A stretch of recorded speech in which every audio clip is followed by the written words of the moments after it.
Buenas tardes, nos encontramos en el Real Alcázar de Sevilla con la arquitecta Lola Robador, que es quien se encarga de la restauración del Cenador del León. Y ahora vamos a hacer una pregunta. ¿Cuándo surgió esta relación tan especial que tiene usted con el Alcázar de Sevilla? Esta relación surgió hace muchos años. Este alcázar es un paraíso que tenemos aquí en Sevilla y ya hace muchos años, inicié una actuación con la restauración de los jardines que rodean a los palacios y los patios. Y desde entonces, gracias a Dios he tenido la suerte de poder tener esta conexión con este alcázar a quien quiero tanto. ¿Qué dificultades que no estaban previstas se han encontrado? Bueno, cuando iniciamos el proyecto, lo primero que hicimos fue estudiarlo bien. Se encontraba bastante deteriorado porque la acción del agua pues lo había estropeado y se encontraba muy alterado, ¿no? Tanto en la cubierta, que se puede ver aquí en la parte de arriba, lo que son las fachadas, había filtraciones. Entonces, hicimos un proyecto desde conocerlo desde el punto de vista histórico, desde el punto de vista iconográfico, analizando todas las lesiones y todo lo que tenía. Y estudiamos científicamente tanto toda su historia como todos los defectos y lesiones y deterioro que tenía, ¿no? Entonces esto, junto con parte del equipo, está José Luis Rodríguez, que es un gran investigador, analizamos la composición que tenían los azulejos, las pinturas al fresco, la botánica, que ahí participó dos ilustres sevillanos, catedrático de botánica don Benito Valdés y don Pepe Lías, que es una persona con una gran sabiduría de los jardines de Sevilla, porque ha estado 45 años al frente de los parques y jardines de Sevilla. Entonces también estudiamos toda la vegetación por ver cómo actuar, ¿no? Lo estudiamos también desde el punto de vista estético, desde el punto de vista paisajístico y analizamos todo lo que le pasaba, como si fuese un paciente, una persona, y para ver cómo intervenir para poder arreglarlo, cuidarlo y preservarlo para que las siguientes generaciones puedan tenerlo con toda su integridad. Entonces, analizamos sobre todo las causas de la entrada del agua, los defectos que estaba ocasionando y cómo ahora, con actuaciones puntuales, pudiésemos frenar esa entrada del agua y evitar que entrase en el futuro para que así se mantuviese con una mayor integridad y para que tenga una gran durabilidad. Y como este conjunto es patrimonio de la humanidad, que toda la humanidad lo leguemos a las siguientes generaciones en el mejor estado para que perdure y conozcamos la identidad, su profundidad, todos los acontecimientos que han pasado y sobre todo esta belleza que tenemos aquí en el Alcázar de Sevilla. Porque es esta una de las intervenciones más importantes de los últimos años del Alcázar. Pues mira, es muy importante por dos cosas. Primero, porque se encontraba en un deficiente estado y se veía necesario el intervenir para arreglarlo. Eso por un lado. Y luego por otro lado, porque gracias a esta intervención estamos descubriendo muchos datos que nos están aportando un conocimiento más profundo de la historia y de lo que ha sido a lo largo del tiempo, que como os contaré, han aparecido unas pinturas de la época del rey don Pedro, hemos descubierto que Juan de Medina, las pinturas que hizo en el siglo XVI, probablemente el pabellón estaba dedicado al amor, que era muy usual. Hemos encontrado la factura, entonces habla como estaban pintados muchos cupidos, muchas diosas, y era usual en estos jardines del Renacimiento la vinculación del amor con el cenador. Entonces ha sido muy bonito descubrir esas pinturas, que parte ya estaban, pero poder documentarlas más, y luego con alguna cata que hicimos al principio, porque sobre esas primeras pinturas se pintaron otras, estas son del siglo XVII, se pintaron otras en el siglo XVIII. Entonces fue muy impresionante un día que abriendo una cata para ver el estado que se encontraban, pues de repente justo ahí vimos en Diana y nos apareció un angelote precioso. Pues nos ha servido para ver cómo en esta época, en el siglo XVII, había muy buenas pinturas al fresco en Sevilla, que son, eran bastante desconocidas, ¿no? Entonces, eso nos permite imaginar este pabellón que estaba lleno de color y lleno de vida, y todo el interior y el exterior eran pinturas al fresco. Pero por la entrada del agua en el interior y en el exterior, al estar a la intemperie, pues ya se han perdido prácticamente, ¿no? Pero nos hace comprender cómo fue y queremos un poco recuperar ese espíritu que tuvo en su origen, que era, como os digo, de un gran colorido y de una gran alegría para todo este conjunto de jardines, sabiendo que esto era una huerta, era la huerta de la alcoba, que en el pasar del tiempo se fue transformando las albercas en estanques y las huertas en jardines. ¿Cómo dirige usted este equipo en el que participan tantas personas? Bueno, pues, ¿cómo lo dirijo? Pues con mucha ilusión, con mucha vocación por hacer las cosas muy bien. Entonces, pues la suerte es tener, por un lado, dentro del equipo del proyecto, pues colaboradores muy buenos, ¿no? Están, como os he dicho, pues un historiador, que está Antonio Albardonedo, está otro historiador que también está colaborando, que es Fernando López Barrao, está, por ejemplo, también, como os he dicho, estos dos botánicos, bueno, Pepe Elías y Benito Valdés, está un científico. Entonces, dentro del equipo de lo que es el proyecto, estamos como también 3 generaciones, y eso es muy interesante, ¿no? Porque están los mayores, los seniors, que os he dicho, y algunos más. Pues cuando hay un tema puntual de cerámica, pues también es importante acudir, a mi modo de ver, con estas personas sabias que tenemos en Sevilla, como Alfonso Pleguezuelo, ¿no? O para temas de restauración puntual de pinturas, con otro catedrático de la Universidad de Sevilla, Francisco Arquillo, bueno, con personas muy interesantes. Entonces, estos son los seniors, ¿no?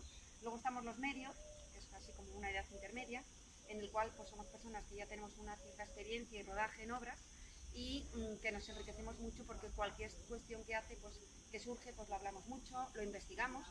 Esto es casi como un quirófano en el cual está abierto aquí el paciente y cuando algo va surgiendo, pues igual que se reúne el equipo de médicos, ¿no? Para ver cómo actuar, pues nosotros también vamos investigándolo y durante la obra seguimos haciendo mucha investigación y mucho estudio. Y luego están los juniors, ¿no? Entonces, también dentro del equipo pues tenemos jóvenes estudiantes de diversas disciplinas, de arquitectura, de ingeniería de edificación, de historia. Entonces, pues ellos están como becarios, entonces fue muy interesante porque ellos van aprendiendo también sobre todo de los mayores y se van formando para el día de mañana, cuando tengan que intervenir en obras de estas, pues haber participado. Entonces, como os digo, el equipo de proyecto es un equipo estupendo, donde trabajamos, como os digo, muy en equipo, nos escuchamos mucho. Siempre es bueno a veces que haya una cabeza para ir dirigiendo, porque al final tenemos una decisión, ¿no? Pero que nos escuchamos mucho y eso es muy bueno, ¿no? Vamos trabajando los temas, ¿no? Está también un aparejador que lleva la dirección de ejecución, que es Juan Muñiz. Entonces, bueno, pues esto es el equipo de proyecto y colabora en la dirección de obra. Y luego por otro está el otro equipo de la empresa a la cual se le ha adjudicado la obra, que es una empresa de restauración y que ahí también intentamos pues, tener mucho diálogo y mucho trabajo en equipo, donde están pues, diversos técnicos, como desde personas con oficio, como pues, especialistas en estucos, especialistas en madera, especialistas en cerámica, especialistas restauradores, pues para las pinturas al fresco, para los azulejos. Entonces, bueno, pues es también dirigir la obra a través de una empresa, pero siempre intentando también buscar la solución óptima para cada uno de los casos, ¿no? Entonces, bueno, pues siempre intentando limar asperezas, que sea un trabajo en equipo. También intentar trabajar con alegría, eso también es importante, pues muchas veces en función de los que estamos, pues cambian muchas elecciones, ¿no? Saber quiénes somos, con quién contamos y con qué manos van a trabajar. Eso es muy importante para estos trabajos, porque es importante gente que tenga oficio, que tenga la experiencia suficiente, el conocimiento de los materiales, de las técnicas constructivas, de lo que es la restauración, de lo que es Sevilla, lo que es el Alcázar y lo que es este escenario, ¿no? Entonces, bueno, pues una labor muy interesante entre todos, con una dirección, pero os digo que trabajando muy en equipo, al final todos para que esto consigamos al final restaurarlo lo mejor posible y, como os digo, recuperarse esa identidad de lo que es esta riqueza para donarlo a las futuras generaciones. ¿Qué es lo que ha provocado el gran deterioro del Cenador de León? Mirad, el origen de este cenador fue el agua, o sea que el agua que llegaba del acueducto, que venía de Alcalá de Guadaira, de aquellos manantiales, que era un acueducto romano que llegaba hasta los Caños de Carmona, que luego se perdió y luego en la época islámica se recuperó, llegaba hasta la Puerta Carmona, de ella llegaba hasta la Torre del Agua y llegaba ya a una alberca. Y de esa alberca el agua que rebosa venía aquí. A su vez había también una noria, allí a la derecha del cenador, que también alimentaba. Entonces, el origen del cenador es el agua. Pues la causa de alteración ha sido también el agua. El agua es uno de los agentes más destructores del patrimonio. Entonces, el agua se filtraba por la parte de arriba, a través de la cubierta. El agua que estaba en el terreno, en el jardín, iba subiendo por los muros por capilaridad, a través de los pequeños poros que viajan a una gran altura, por eso se han perdido en el interior todas las pinturas, y el agua también había alguna filtración en la parte inferior. Entonces toda esta acción del agua pues lo que ha hecho es deteriorar en conjunto. Por lo tanto, bueno, pues la dirección del Alcázar, velando por todo lo que es el conjunto patrimonio de la humanidad, pues vio necesario que era intervenir para frenar el deterioro y recuperarlo con todo su esplendor, ¿no? Por ello, bueno, pues también el gran interés que hay desde la dirección del Alcázar, en concreto de la directora Isabel Rodríguez, y de todo el patronato del Alcázar, porque sea una reparación para recuperar esta riqueza a todo lo que es el conjunto de estos patrimonios. El cenador ya existía en época islámica como alberca, aunque llegó al esplendor en el siglo XVII. ¿Cómo fue este proceso? Pues mira, es muy interesante. Como hemos dicho, aquí llegaba este agua para regar todas estas huertas. Alberca, probablemente, para rellenar todas las huertas. ¿Qué ha ocurrido? Pues que ahora en la intervención nos hemos encontrado unas pinturas que nos están aportando un dato muy interesante. Y es que en la época del rey Don Pedro probablemente esto no era una mera alberca, sino que era quizás un pabellón o un pequeño palacete de jardín por todas las pinturas que han estado apareciendo. Eso estaríamos allí en esa época aproximadamente del rey Don Pedro, porque aparecen las mismas pinturas que están en el palacio. Por lo tanto, es muy interesante, una alberca no se revestía de pinturas, esto era algo más importante, ¿no? ¿Qué ocurrió después? Pues que en la parte posterior aquí tenemos una de las joyas del Alcázar, que es el cenador de Carlos V, una pieza renacentista exquisita, que está muy vinculada a las bodas del gran emperador con Isabel, que un poco por recordar, Isabel vino aquí al Alcázar, era su prometida, no se conocían, entonces llegó el rey, Carlos, entonces se produjo un flechazo bidireccional entre ambos, instantáneo, por lo tanto se casaron a aquel día, no pudieron esperar.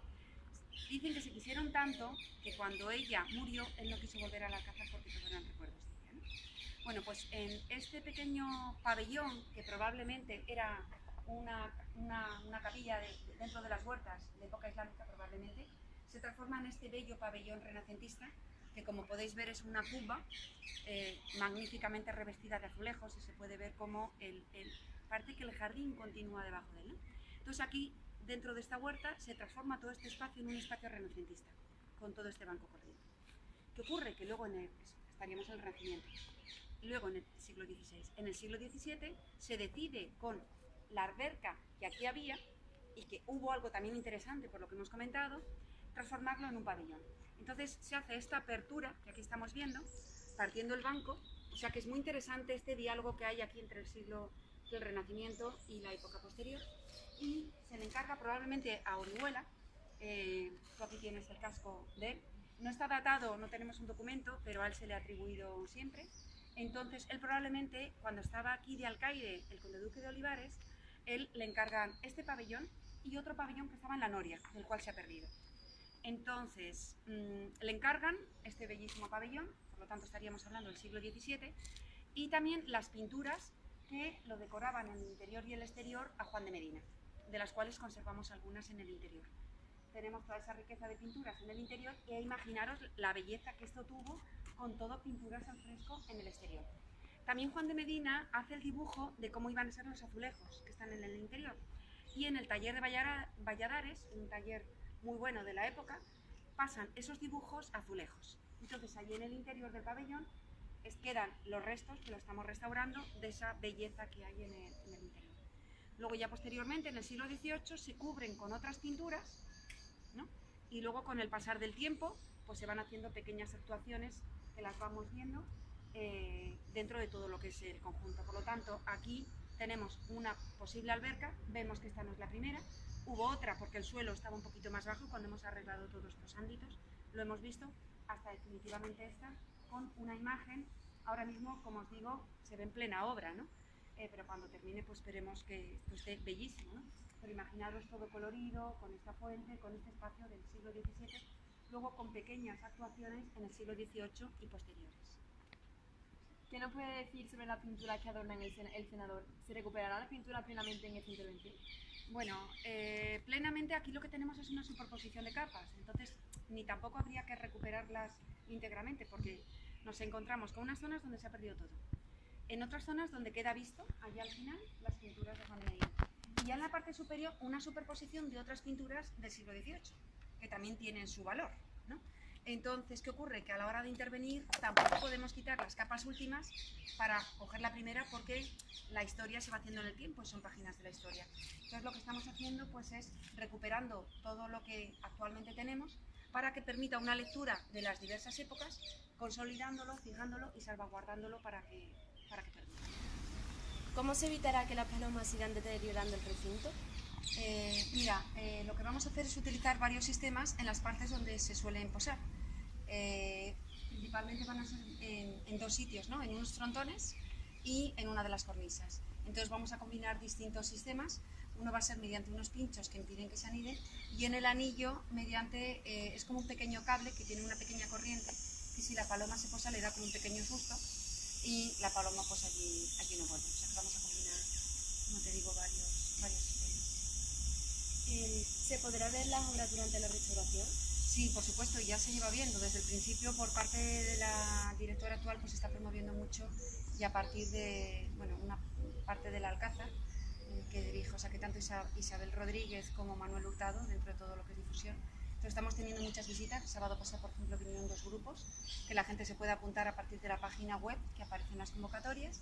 Y esta mañana, la Semana de la Arquitectura, ha habido varias visitas, y ha habido un grupo bastante numeroso también conociéndolo, y próximamente vamos a tener muchas otras. Entonces es muy interesante lo que llamamos abierto por obras, que la gente conozca todo lo que se está haciendo, porque así van conociendo el pasado, van viendo el proceso, se implican más con el patrimonio y se puede ir difundiendo, que eso es muy importante. Incluso con la valla que está en el exterior, se ha hecho también en el interés de que esto sea muy pedagógico, muy participativo, ¿no? Si os fijáis en la valla, por ejemplo, hay muchas acuarelas. Un día hicimos aquí una quedada de dibujantes urbanos, y vinieron 50 personas que dibujan acuarelas, y estuvimos aquí una mañana dibujando, y están también ahí en la valla, para implicarlo y que esto se conozca. Vamos a tener otra quedada cuando hayamos terminado de restaurar, para poder ver unas y otras, ¿no? Y algunas son preciosas lo que han dibujado. Estuvieron ahí otra temporadita, y ya cuando salieron, al principio tenían su zona y nada más estaban por allí. Y había uno de los jardineros que llevaba siempre comida y lo cuidaba. Pero ya ahora ya están totalmente integrados, y ya es su hábitat. Entonces van incluso donde los turistas y no paran de sacarles fotos. Solo que crece, se proliferan muchísimo, ¿eh? Hay muchísimos. De hecho, de aquí algunos se han llevado al Parque María Luisa, porque ya había tantos. Y nada, aquí están los pavos. Es usted una gran experta en el color. ¿Nos podría hablar sobre ello? A ver, el color es un tema que me gusta muchísimo, ¿no? El color de la arquitectura, de la pintura también. Entonces, me gusta y me interesa mucho, porque generalmente las ciudades van asociadas a colores y es parte de su identidad. Y sobre todo el color histórico, que estaba hecho con materiales naturales que le daban una gran riqueza, ¿no? Si andamos, por ejemplo, Andalucía se caracteriza por tanto pueblo blanco, ¿no? Cualquier viajero se asombra, ¿no? Si nos vamos a Castilla, allí son pardos, el color del trigo. Si nos vamos a Galicia, allí son colores azulados, unión con el mar. Si nos vamos a Florencia, hay muchísima riqueza de rojos. Si nos vamos a amarillos, perdón, en Florencia. Si nos vamos a Venecia, muchos rojos. Si nos vamos a la costa, pues muchas veces vemos como, por ejemplo, pues el mar está unido a la vivienda, los marineros pintan su casa del mismo color. Entonces, igual que cuando vemos un cuadro de Sorolla, de Murillo, de Velázquez, esa riqueza la ha tenido la arquitectura, y aquí lo estamos viendo en todos estos elementos. Entonces, por un lado, me gusta. Yo, una de las carreras que también me planteé estudiar fue Bellas Artes, porque me gusta y es que disfruto mucho viendo el color. Y entonces, por el haber estudiado la carrera que he estudiado de arquitectura, pues me atrae mucho, y además que veo muy importante el tratamiento cromático de la arquitectura, ¿no? Igual que en la vestimenta, igual que en tantísimos elementos, igual que en la naturaleza. Fijaros qué riqueza de color, ¿no? Bueno, pues esa arquitectura se ha de conocer y tener esa sensibilidad de los colores históricos a la hora de intervenir en el patrimonio, o los colores en la modernidad también, para que aporte ese gran valor. Es una cualidad exterior, pero que contribuye a embellecer los espacios urbanos, y en el fondo son los hábitats en los que vivimos. De hecho, si veis, por ejemplo, en vuestra casa un dormitorio o un salón, es que cambia totalmente que tenga un color a otro, o que tenga un material a que tenga otro, ¿no? Entonces, la cuestión es conseguir esos hábitats que sean muy armoniosos y a la vez pues con la calidez, y que aporten incluso felicidad, que esos espacios contribuyan a la felicidad de las personas. con todo lo que es el volumen. La clave es el espacio, pero todos estos atributos exteriores de color, textura, contribuyen mucho. Sobre todo, me importa mucho desde el material con el cual está hecho, porque no tiene nada que ver si es con un pigmento mineral que le da esa riqueza cromática, que no es homogénea, así es con algo sintético que es más frío. Entonces, bueno, pues la verdad que me interesa y me gusta mucho todos estos tratamientos tradicionales que se están recuperando para enriquecer la arquitectura. Y sobre todo cuando estamos trabajando ya en patrimonio, aquí ya hay que trabajarlo con mucho más cuidado porque no se puede ser caprichoso. Hay que ver el color histórico que tenía, qué hay que hacer ahora cuando tenemos tanta superposición de capas, y es un tema a estudiar y la verdad que es un tema que me fascina muchísimo. Llevo mucho investigando, lo estudié en la tesis doctoral y luego pues me preocupa mucho el color de la ciudad, el color de las calles, el color de las plazas, porque por ejemplo en Sevilla pues podemos tener una Sevilla muy rica, como aquella Sevilla que vio Murillo, aquella Sevilla que vio Velázquez, o una ciudad en la cual pues muchas veces por desconocimiento pues la vamos desvirtuando, y no es que sea lo sustancial, pero es un atributo que contribuye mucho a darle identidad y a darle calidez y a disfrutar mirándolo, a disfrutar de eso que a veces miras pues en una plaza, los colores con esa vegetación y con ese agua que le dan vida y dices qué bonito, y no sabes por qué, pero porque están armónicamente trabajados y combinados ese tratamiento de la arquitectura, porque como aquí apenas hay piedra, casi todo estaba revestido con morteros, con policromías, enriquecido con azulejos. Bueno, eso me preguntas, un tema que me gusta tanto que tengo que hablaría muchísimo. Pero que es muy importante, el tema del color en las ciudades y en concreto en Sevilla, y los materiales adecuados para que tenga esa riqueza, esa vibración, esa transparencia y esa... Ya. ¿Recuperará el senador su color original? A ver, su color original va a ser difícil. Bueno, imposible. Porque todo el exterior estaba cubierto con estas pinturas de Juan de Medina. No hay ninguna imagen fotográfica porque no existía, cuadros tampoco tenemos ninguno, y en la descripción que hace va hablando de elementos que había. Por ejemplo, dice, las pilastras eran con jaspes de bellísimos colores, pero claro, no sabemos cuál era el color. Podemos un poco imaginarnos cómo sería viendo los restos de pinturas de él que hay en el exterior. Y ahí sí que se combinan unos amarillos preciosos, unos naranjas, unos rojos, unos azules, unos turquesas. Entonces podemos imaginarnos cómo era, pero no sabemos cómo era. Entonces lo que vamos a intentar es recuperar ese espíritu en el tratamiento cromático de todo lo que es el exterior. En el interior, por supuesto, conservar muy bien todas esas pinturas para que se pueda percibir cómo eran, y en las partes que por la humedad de capilaridad se han perdido, ahí sí que queremos continuar un poco el tratamiento, que ahí sí que podemos ver el color que tenía, con un color de fondo, pero va a haber un ligero difuminado en esa superficie, continuando los tonos que tendrían, de tal modo que desde lejos nuestra intención es que se pueda percibir esa riqueza cromática que había en el interior, en el cual en algunas zonas sí que se ve y donde queda la pintura de Juan de Medina, y en otra que se vea sutilmente ese tono. Y luego trabajar muy bien este exterior, que es lo que estamos ya haciendo muestras de colores. Hemos estudiado, por ejemplo, todos los cuadros que han hecho pintores sobre este cenador histórico a lo largo de la historia.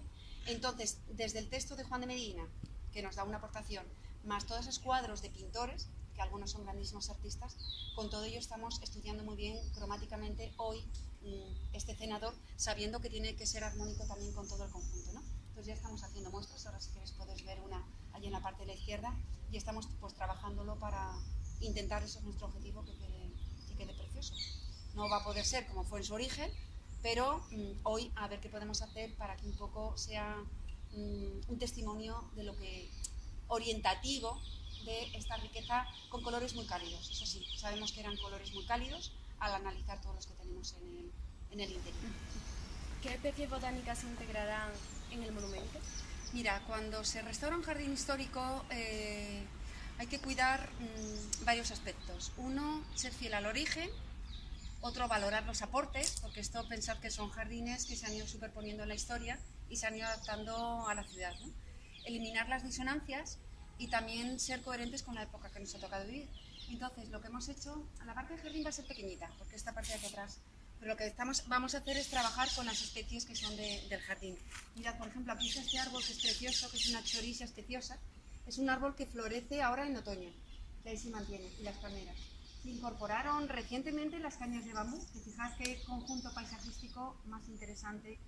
Y luego en el perímetro hay una planta que es boj. Lo que vamos a hacer es trabajar también con mirto, porque el mirto es una planta que se da muy bien.